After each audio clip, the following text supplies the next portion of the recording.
The reckoning begins. The stars look different from the observation deck of the ESV Resolute. Commander Eliza Reeves stood with her arms crossed, watching the alien fleet's distant formation through the reinforced viewport. The enemy vessels resembled obsidian spiders, their angular hulls absorbing rather than reflecting the light of distant suns. 3 years ago, they had arrived without warning. 3 years of hell since the Vraxen made their intentions clear. Earth's cities lay in ruins. Billions dead. Humanity pushed to the brink. Still counting them? Asked Dr. Marcus Chen as he joined her at the window. His once immaculate lab coat was now worn and stained, a testament to sleepless months in the makeshift laboratory below decks. Old habit, Eliza replied, her voice steady despite the weight of command. 17 today, 3 more than yesterday. Marcus nodded grimly. They're gathering for something. The final push, Eliza said. Intelligence says they're assembling their armada for one last strike. Earth's orbital defenses won't hold against a force that size. She didn't need to state what they both knew. Humanity had weeks, maybe days left. The Vraxen had methodically dismantled Earth's defenses, colony by colony, outpost by outpost. Their technology was centuries beyond what humanity possessed. Their weapons could turn continents to ash. Their shields were impenetrable to conventional weapons. Yet humanity fought on. Not just for survival, but for vengeance. Eliza's hand drifted to the small holographic projector she kept in her pocket. She didn't need to activate it. The image was burned into her memory. Her daughter Sophie, laughing on her 6th birthday, just 3 weeks before the Vraxen destroyed the Luna colony. 3,000 civilians. No survivors. No warning. Commander, Marcus said, interrupting her thoughts. I wouldn't have come up here if it wasn't important. We found something. Eliza turned from the window, suddenly alert. Show me. The science deck had once been elegant, a testament to human ingenuity and the exploratory mission the Resolute was originally designed for. Now it was a chaotic maze of salvaged equipment, hastily constructed workstations, and exhausted scientists working on humanity's last hope. At the center stood a containment chamber holding what appeared to be a fractured crystal the size of a human fist. It pulsed with an eerie bluish light, sending shadows dancing across the walls. Is that what I think it is? Eliza asked, her breath catching. Marcus nodded. Lieutenant Rodriguez's team recovered it from the downed Vraxen scout ship. It's their quantum communication node, intact. For the first time in months, Eliza felt a spark of hope. And you've been able to study it. More than study it, said Dr. Arya Patel, emerging from behind a bank of monitors. Her eyes were bloodshot from lack of sleep, but there was fierce determination in them. We've cracked it. Arya's fingers danced across a touchscreen, bringing up a complex 3-dimensional model. The Vraxen operate on a quantum entanglement network. It's how their ships coordinate so perfectly, how their attacks are always synchronized. But the network has a fundamental vulnerability. It's biological, Marcus added. Their ships, their weapons, even their communication systems are partially organic, grown rather than built. And that means they can get sick. Eliza finished, understanding dawning. Arya nodded. We've engineered a quantum virus. Once introduced to their network, it will replicate through their entire system, corrupting their navigation, weapons, shields, everything. How do we deliver it? Eliza asked, military mind already working through scenarios. Marcus's expression darkened. That's the hard part. It has to be introduced directly into their command ship's central node. The virus won't propagate properly otherwise. Eliza stared at the pulsing crystal. So we need to get aboard their mothership. Yes, Arya said. And based on their fleet movements, we believe it's arriving within the week. This will be our only chance. Eliza straightened, decision made. Then I'd better gather the War Council. The war room fell silent as Eliza explained the plan. Around the table sat what remained of Earth's military leadership. Generals with haunted eyes, admirals without fleets, and the commanders of the last functional warships humanity had left. "This is Operation Reckoning," Eliza concluded. "A strike team will board the Vraxen mothership using a modified stealth shuttle. Dr. Patel's virus will be injected into their central communication node. If successful, their entire fleet will be crippled." Admiral Garrison, his weathered face a map of scars from a battle that had claimed his flagship, leaned forward, and the odds of success. As the commander fell, the ship lurched violently. The crystal's red glow intensified, spreading through the veins connecting it to the ship. Warning signals blared in the alien language, and the remaining drones fell from the air, suddenly inert. Omar leaned against a wall, applying pressure to his ruined shoulder. "Is it working?" "Yes," Eliza said, watching as the infection visibly spread through the ship's systems. Area did it. Through the chamber's viewport, they could see the battle outside changing. Vraxen ships began to drift aimlessly, their perfect formation dissolving into chaos. Some fired on each other, their targeting systems corrupted. Others simply went dark, powerless. "Earth's fleet is rallying," Omar observed, his voice weak from blood loss. "They're pressing the advantage." The mothership shuddered again, more violently this time. Sections of the ceiling began to collapse. "We need to get out of here," Eliza said, moving to help Omar. "This whole ship is dying."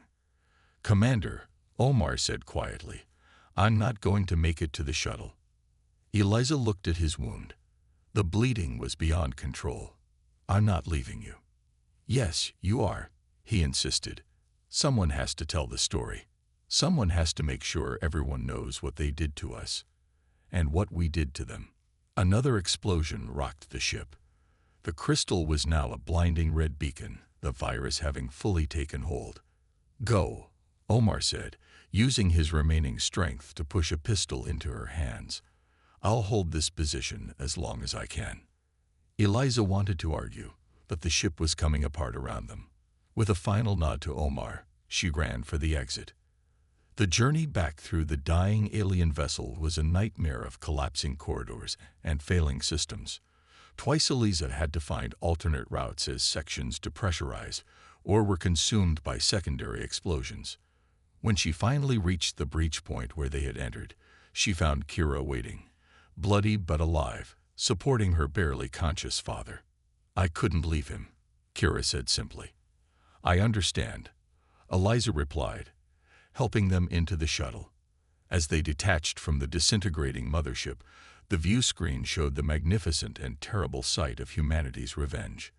The Vraxen fleet was in disarray, ships colliding, weapons firing randomly, some simply drifting dead in space. Earth's surviving vessels, recognizing the opportunity, pressed their attack with renewed vigor. Kira guided the shuttle away from the chaos as the mothership began to break apart behind them, massive sections tearing away as the virus corrupted the organic components holding it together. "Area, Dante, Omar," Dr. Chen asked weakly from where he lay. "They gave everything," Eliza answered softly. As they approached Earth, Admiral Garrison's voice came through the comm system. "Commander Reeves, is that you? Did you succeed?" Eliza looked back at the destruction they had wrought, the beginning of the end for the invaders who had nearly exterminated humanity. "The virus is deployed, Admiral," she responded. "The Vraxen fleet is crippled. Their entire network is collapsing." Cheers erupted over the comm channel, the sound of hope reborn from despair. Before the mothership lost power, Eliza continued, "I sent a message through their own communication network. A message that will spread to every Vraxen outpost and colony." "What message?" Garrison asked. Eliza looked at the small holographic image of her daughter one last time. "I told them, you wanted war, now face the cost." And then I sent them the data Dr. Chen recovered, the full record of their experiments on humans, their plans for Earth, everything. So they'll know exactly why we're coming for them next. The shuttle broke through Earth's atmosphere, returning to a planet that now had a future, scared and wounded, but alive. In the distance, the remains of the Vraxen mothership burned like a new star as it entered the atmosphere, a funeral pyre for an arrogant race that had underestimated humanity's capacity for vengeance. "What now, Commander?" Kira asked quietly as Earth grew larger in their view screen. Eliza gazed at the blue planet below, still beautiful despite the scars of war visible, even from orbit. "Now we rebuild," she said, "and then we take the fight to them." The Vraxen thought they were hunting us. They never considered they might become the prey. Behind them, the burning remnants of the alien fleet lit up Earth's night sky, a testament to the price of war and humanity's refusal to go quietly into the dark. "All units, this is Admiral Garrison. Vraxen forces have begun their final assault. Earth's orbital defenses are engaging. May God be with you all. And with you especially, Commander Reeves. Humanity's fate is in your hands." "No pressure," Dant said with a tight smile. But his eyes were deadly serious. The shuttle accelerated toward the mothership, invisible against the backdrop of space, carrying humanity's last, desperate hope. The price of war. The Vraxen mothership loomed before them, a dark behemoth against the stars. From this close, they could see it wasn't merely a ship but something organic and alive, its hull pulsing with faint bioluminescence, vein-like patterns running across its surface. "Approach vector calculated," Kira whispered, as if the aliens might hear them through the void of space, aiming for the maintenance node on the ventral spine. Intelligence had identified this as their best entry point, a section where supply ships occasionally docked, with potentially lighter security. "Energy surge," Dant called out suddenly. "They're powering weapons." "Evasive maneuvers," Eliza ordered, bracing against her harness as the shuttle lurched sideways. A brilliant beam of energy sliced through space where they had been moments before. Not aimed at them specifically, the Vraxen couldn't have detected their stealth technology, but part of the barrage directed at Earth's defensive fleet. Through the view screen, they watched as a human destroyer erupted into flames, torn apart by concentrated Vraxen fire. Eliza forced herself to watch. Those deaths were on her shoulders too. "Admiral Garrison is drawing their attention," Omar observed grimly. "The diversion is working." Kira navigated the shuttle through the chaos of battle, each maneuver precise despite the maelstrom around them. Explosions illuminated the darkness as Earth's forces fought with desperate courage against overwhelming odds. There, Aria pointed to a recessed area on the alien vessel's underside. "That's our entry point." Kira guided the shuttle into position. The docking would be tricky. They had no compatible airlock, so they'd have to create their own entrance. Deploying magnetic clamps, she announced as the shuttle shuddered against the alien hull. "We're secure." Danton moved to the airlock, attaching a specialized cutting device to the shuttle's hatch. "Molecular disruptor ready. This should get us through their hull without triggering alarms." "Should." "Do it," Eliza ordered, checking her weapon one last time. The disruptor hummed to life, creating a circular opening through both their shuttle and the alien hull. No alarms sounded. No response from within. "Atmosphere reads breathable," Omar said, checking his scanner. "Similar to Earth standard, slightly higher oxygen content." "Suits on anyway," Eliza commanded. "We don't know what biological agents might be present." One by one, they sealed their helmets and moved through the breach, entering the belly of the beast.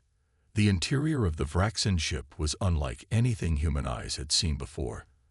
The corridors weren't constructed but grown, ribbed walls that pulsed with the same bioluminescence as the exterior, floors that seemed almost springy underfoot. The air carried a sweet, cloying scent even through their filtration systems.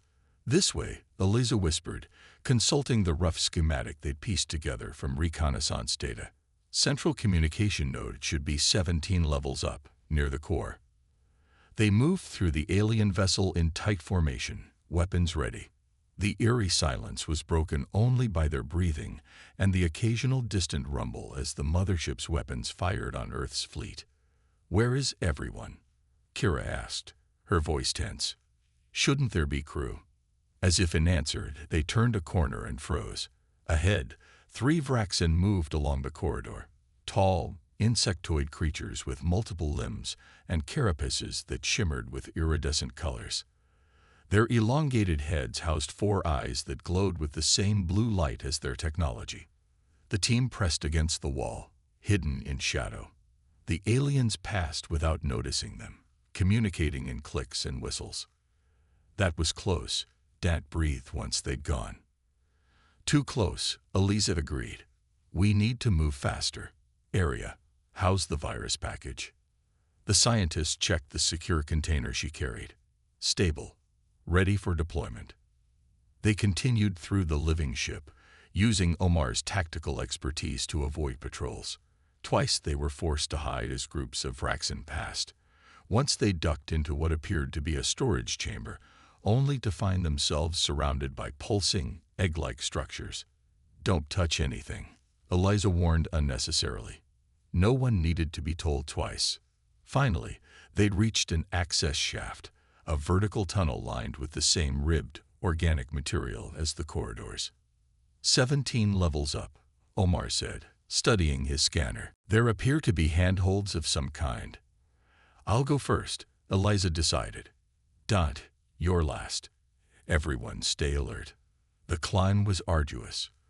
The organic handholds were slick with a substance none of them wanted to identify, and twice they had to freeze in place as alien maintenance drones passed below them.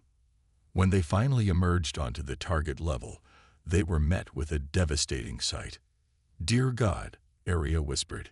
The chamber stretched before them, vast and terrible. Suspended in transparent containers were hundreds of humans, men, women, even children, connected to tubes and wires, their bodies partially dissected, many still alive and conscious. Specimens, Dant growled, his voice thick with rage. They're studying us. Eliza felt bile rise in her throat as she recognized the systematic nature of the experiments. Some containers held only organs, others entire families. All labeled, all cataloged. The Vraxen weren't just conquering Earth, they were harvesting humanity. Commander, Kira said, her voice breaking. My father is here. She pointed to a container near the back. Inside floated the unmistakable form of Dr. Marcus Chen. Kira, Eliza began, but a sudden alarm cut her off. Flashing blue lights pulsed through the chamber. They know we're here, Omar said, weapon raised. We've triggered something. We need to move, Eliza ordered, forcing herself to look away from the horrors surrounding them. The communication node should be just beyond this chamber. I'm staying, Kira said, her voice suddenly steel. I can give you time. Eliza grabbed her arm. Lieutenant, that's not the mission. My father is still alive in there, Kira replied, meeting her commander's gaze. I'm getting him out, and I'll hold this position as long as I can. Before Eliza could argue further, the doors at the far end of the chamber slid open. Vraxen security drones poured in, floating spheres bristling with weapons. Go, Kira shouted, pushing them toward a side passage. I got this. Dante tossed her extra charges. Make them count. Chen. They had no choice. As Kira lay down covering fire, the remaining 4 sprinted for the passage. The last Eliza saw of her pilot was Kira moving toward her father's container, determination etched on her face. Central communication node should be through here, Area said, consulting her scanner as they raced through narrowing corridors. The alarm continued to pulse around them, and distant sounds of pursuit echoed behind. They burst into a vast, dome-shaped chamber. At its center stood a towering crystal structure, identical to the fragment they'd studied, but gigantic.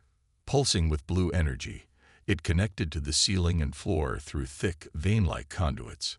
That's it, Area breathed. The nexus of their entire network. Get the virus ready, Eliza ordered. Omar, Dante, secure the entrances.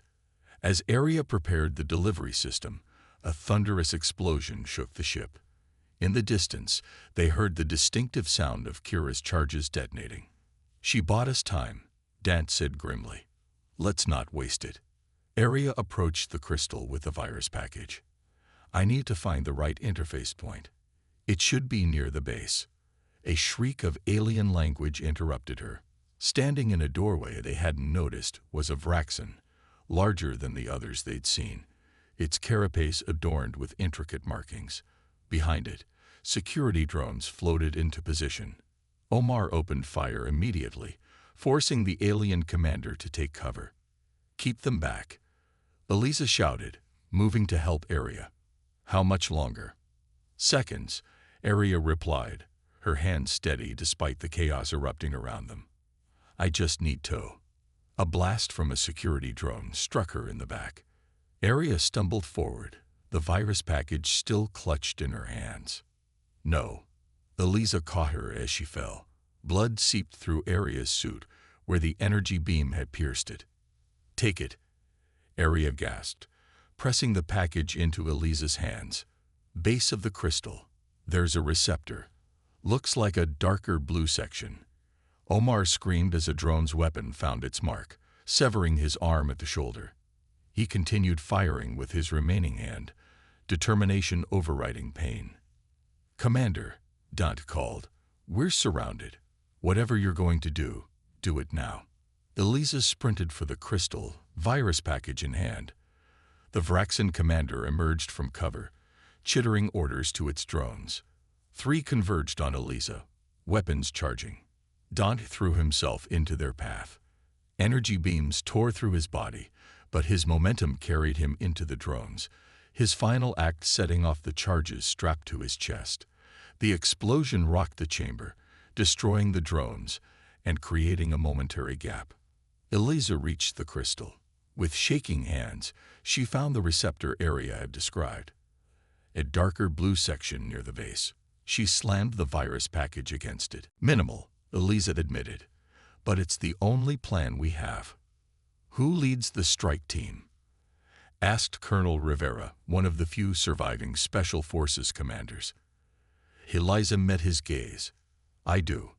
The protest was immediate and expected. Admiral Garrison rose to his feet.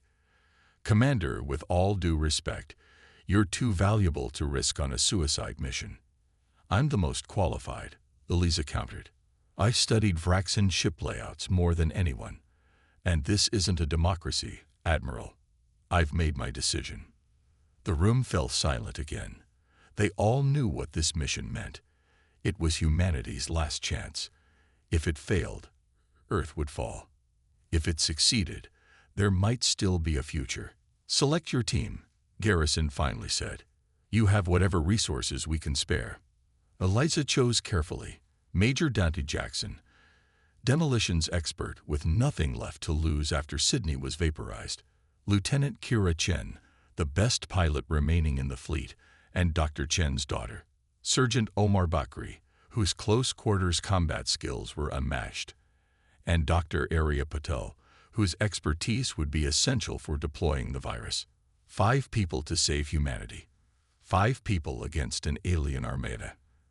The stealth shuttle had been a prototype before the war, designed for deep space reconnaissance, now retrofitted with salvaged Vraxen technology. It was humanity's only hope of approaching the alien mothership undetected. Final checks complete. Kira reported from the pilot's seat, her fingers moving with practiced precision across the controls. Stealth systems operational. Vraxen signatures masked. Elisa surveyed her small team. They were the best humanity had left, skilled, determined, and fueled by the same raw hatred that burned in her own heart. Each had lost everything to the Vraxen. Each understood the stakes. "Our mission is simple," she said, her voice calm despite the fear churning in her gut. "We approach under stealth, dock with the mothership using the breach point identified by intelligence, make our way to the central communication node, deploy the virus, and extract if possible." "If possible," echoed Dante with a grim smile. "Nice way of saying this is probably one way." "We've all been living on borrowed time," Omar said quietly, checking his weapons. "Might as well make it count." Dr. Patel carefully secured the virus delivery system, a sophisticated device containing the crystal shard they had studied. Once this connects with their network, The virus will take approximately 3 minutes to fully deploy. After that, their entire fleet should begin experiencing cascading failures. Should, Kira said with a raised eyebrow. Science isn't about certainties, Aria replied. It's about calculated risks. Speaking of calculated risks, Dan said, what's our exit strategy if we actually pull this off? Eliza met each of their gazes. We fight our way out if we can. But the mission comes first. The virus must be deployed at any cost. Are we clear? Nods all around. No hesitation.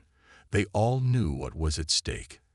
Admiral Garrison will coordinate a diversionary attack once we're in position, Eliza continued. Earth's remaining orbital platforms and the last functional warships will engage the Vraxan fleet, hopefully drawing attention away from us. Those ships don't stand a chance against the Vraxan, Omar said quietly. They know that, Eliza replied. Every captain, every crew member volunteered. They're buying us time with their lives. Silence fell over the shuttle as the weight of those words sank in. Thousands would die to give them this one chance. Kira's console beeped. Commander, the Vraxan mothership has arrived. It's massive. The view screen showed their target. A colossal vessel that dwarfed anything humanity had ever built. Shaped like a jagged, asymmetrical star, it pulsed with the same eerie blue light they'd seen in the communication crystal. Surrounding it were hundreds of smaller ships, arranged in a protective formation. Time to earn our pay, Dant muttered, though no one had been paid in months. Eliza took one last look at the small holographic image of her daughter before tucking it away. Lieutenant Chen, take us in. Operation Reckoning is a go. The shuttle's engines hummed to life as Kira guided them toward the alien armada. Behind them, Earth gleamed blue and fragile against the void, a reminder of everything they fought for, everything they had lost, and everything that still hung in the balance. As they approached the massive alien vessel, emergency communications suddenly blared through the shuttle's systems.